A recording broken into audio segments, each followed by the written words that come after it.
Welcome back to Sports by GSMC Podcast Network. I am your host, Jeremy Lapidus. Today is Friday, December 13th. If you were just tuning in, we just finished going over the Thursday night football game and the implications of it from both sides, both the Rams and the San Francisco 49ers. In this segment, we turn our attention to the rest of the NFL football slate. 15 more games to go through. We go and break all of them down and give a score prediction. But before we do that, remember, if you would like to be an even bigger part of the show than you already are, all you need to do is go to gsmcpodcast.net. Or if you are on YouTube, you can use that super chat feature.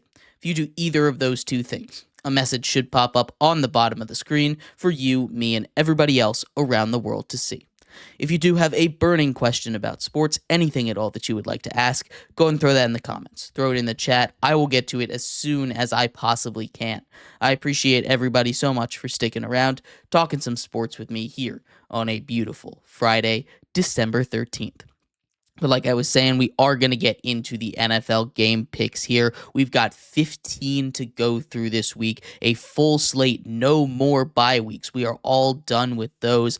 Finally, we get the final stretch of the season. The home stretch is here. We're going to start off in what is really a kind of week 1 o'clock slate. There's a really strong 4 o'clock slate, but the 1 o'clock slate this week in the NFL is pretty bad. We're going to start off with the Giants traveling to Baltimore to take on the Ravens. The Ravens are 16-point favorites. That's one of the biggest favorites we have seen all season, and it's for good reason. The Giants over here are going back to Tommy DeVito after Drew Lock is in a walking boot after sustaining an injury last week against the Saints. I don't think it's going to make too much of a difference, good or bad, for the Giants. We've seen a Baltimore Ravens defense play much better as of late, and a run defense for the Giants that, while they did play good against the Saints, has been torched by a lot of the teams that they have played. Derrick Henry should have a huge day. Lamar Jackson should have a huge day. They win this one really easily. I actually think they find a way to cover this 3-possession game, which is crazy. They win 13-31. The other New York team taking on a game that they probably can win. They travel down to Jacksonville to take on the Jaguars. They're favored in this one by 3.5 points. The Jags come off a big win. They're now kind of out of the running for that number 1 overall pick. Now, anything can happen. They don't necessarily need a quarterback, so maybe it's not the worst spot to be for them, but still a tough game to win, I guess, for them last week against the Titans. Mac Jones, that offense was still not very effective, only putting up 10 points. I think the Jags defense just ran into a bad Titans offense, and I think the way that Aaron Rodgers is playing specifically last week, going over 300 yards, his best game since he joined the New York Jets, really. Since 2021, he hadn't done it something like that. I think they're going to parlay that into a pretty good game, staying down in the state of Florida. I think they win 24-17.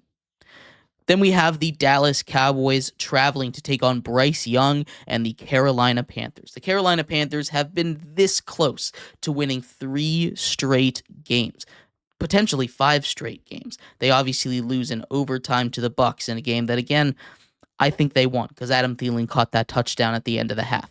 A game that they lose on a last-second field goal to the 2-time defending Super Bowl champion Chiefs, and a game that they lose because a dropped pass after a pretty good attempt at a game-winning drive from Bryce Young. All one-possession games against some of the top teams in the NFL right now. Now they get a team in the Dallas Cowboys, who you could pretty easily categorize as not one of the top teams in the NFL right now. Cooper Rush did not have his best game, and they were pretty much held in check by a lot of the Bengals defense on Monday Night Football. Not a good look for them. The Carolina defense is not much better, and I don't think Carolina is going to run away with this one, but I do think they finally get that one-possession win that's been so elusive to them over the past couple of weeks. They get a big win at home over the Dallas Cowboys, winning 21-23. Up next, the Washington Commanders travel to the Saints, a revenge game. We finally get Marshawn Lattimore making his debut for the Washington Commanders after being traded to them at the trade deadline. Washington favored by 8 points in this one. This is going to be a not great matchup. Jake Haener has been named the starting quarterback for the New Orleans Saints. We saw how well that went last time he was in there. Not super excited for this Saints offense without Derek Carr. Maybe they can get a little bit going against a Washington defense that has been able to give up some points. But Brian Robinson should have a massive day against this Saints unit. Jaden Daniels, we saw what happened last time they went up against a bad defense in the Titans. I think they absolutely wreck shop. I think they put up the most points this week by anybody. I think they win 40-27. The Cincinnati Bengals then travel to the Tennessee Titans. Both of these teams don't really have much on defense. Offense for Cincinnati is amazing. They should put up a lot of points. Tennessee, on the other hand, they've got spotty offense. If they come in and they play the way that we know that they can, this could be a fun shootout of a game. But it doesn't always happen that way. We saw that especially last week, case in point, when they were only able to put up 6 points against what really is a bad Jaguars defense. Now, I don't necessarily think they're going to be that bad again, but I don't think they're going to have the offensive firepower to deal with Joe Burrow and the Bengals.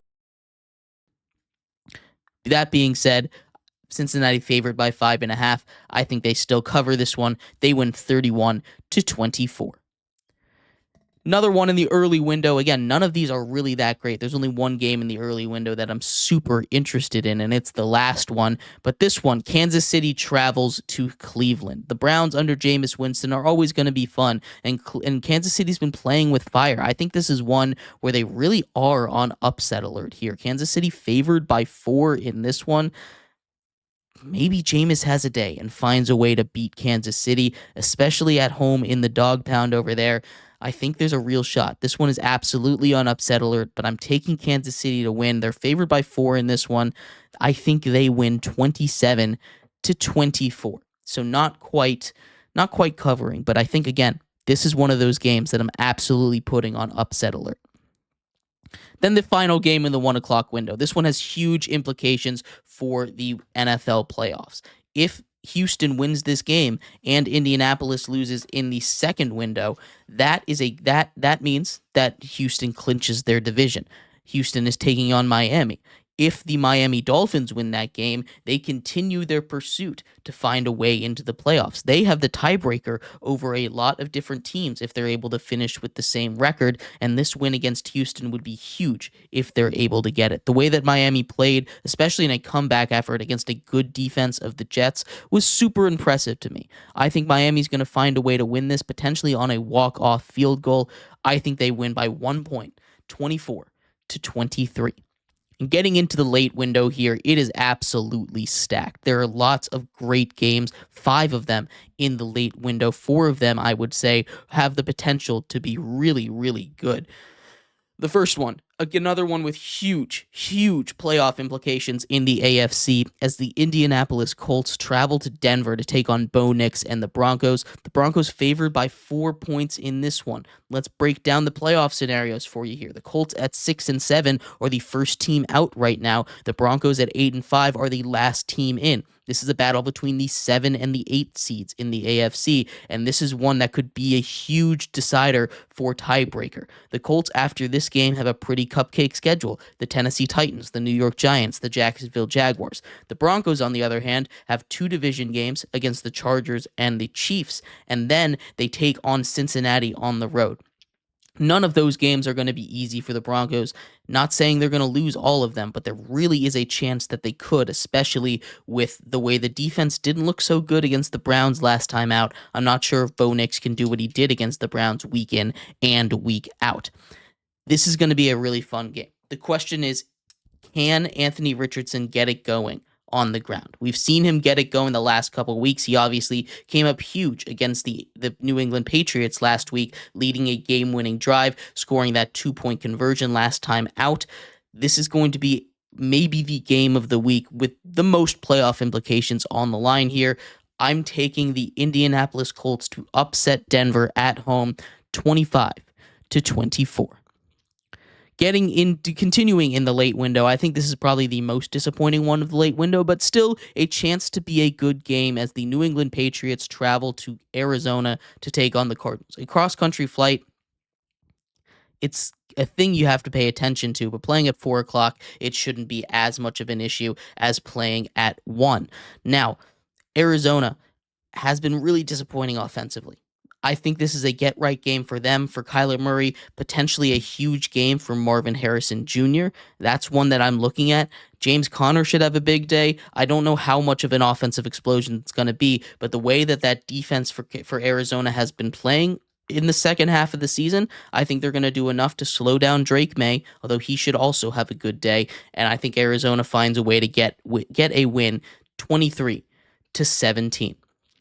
Again, another contender for game of the week is up next, that being the Buffalo Bills. After a game of the week performance last week in a shootout with their Los Angeles Rams, have a chance to do it again. They travel to Detroit to take on the Lions. The Lions come into this game as 2.5 points favorites. They've won 11 straight. The Bills, coming off of that brutal loss last week where some time management issues were had. I don't think they'll have the same issue, but the way that the Bills have been able to be beaten all season is on the ground with the rushing attack, because they play a lot of cover too. They don't crowd the box. And what's the one thing the Lions like to do the most? It's run the football. David Montgomery, Jahmyr Gibbs should have huge days in the office, and I think the Lions behind them find a way to win this one in another kind of shootout game, 30-34. Tampa Bay travels to Los Angeles. Again, cross country there at 4 o'clock shouldn't make too much of a difference. The Bucks are hot. One of the hottest teams in all of the NFL right now. The Chargers, I'm not so sure how healthy they're going to be, and that's going to be a huge issue when they don't have the run game going. Justin Herbert has a lot on his shoulders, and we saw what happens. They find a way to win in Atlanta with an injured Ladd McConkey. Without Ladd McConkey, they can't do it in another one-possession game against the Chiefs. I think the Tampa Bay Buccaneers pull off the upset here. They win 27-20. And the final one in the late window, the Battle of Pennsylvania. Cross-state rivals, the Pittsburgh Steelers take on the Philadelphia Eagles. The Eagles dealing with some internal turmoil. The Steelers are a team that has a very dangerous defense. This is a game that I think could be low scoring. There's also a chance that with both of these defenses, two of the best in all of football, the Eagles being the best one, that they just kind of throw punches at each other all day. I think this is going to be a really fun one to watch. Without George Pickens, that just was announced, I think it's going to be a little tough for the Steelers to win this one. I'm taking the Eagles to win 28-21. And getting into the Sunday night football matchup, the Green Bay Packers take on the Seattle Seahawks. The Green Bay Packers favored by 2.5 points in this one. I just think flat out they're a better team. As good as the Seahawks have been playing as of late, as good as that defense especially has been playing as of late, and I want to give them all their flowers, all their credit for that. I still think Green Bay, they're getting some wide receiver help back in the form of Romeo Doubs. He's coming back. I think we're going to have a big game out of Jordan Love in this one, and I think the Green Bay Packers find a way to eke this one out 27-24. And a doubleheader on Monday night. How about that? Chicago at Minnesota. Minnesota favored by 7, and Atlanta at Las Vegas. Atlanta favored by 4. Divisional matchup should be fun. Anything can happen. The Bears looking to stop a brutal skid now at almost 8 games. I believe they're at 7 games in a row. That ties the Saints for, I believe, the longest losing streak this season. Chicago, nothing's going right for them, and against a good Minnesota defense, I don't think that changes. Minnesota wins this one 30-20. In the last game of the week, Atlanta taking on Las Vegas. Desmond Ridder, potentially a quarterback. You also have the potential of an injured Aiden O'Connell back there.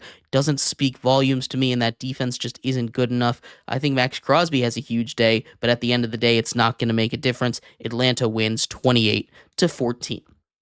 But let me know what you think. I'd love to hear your thoughts of any of these games in the comments. We're going to take a quick break. When we come back, we turn our attention to the world of college football. The awards show was last night. A bunch of copycat awards. We're going to talk about what that might mean for the big awards that have yet to be announced. The Heisman, for instance. We'll talk about that and more coming up next here on Sports by GSMC Podcast Network.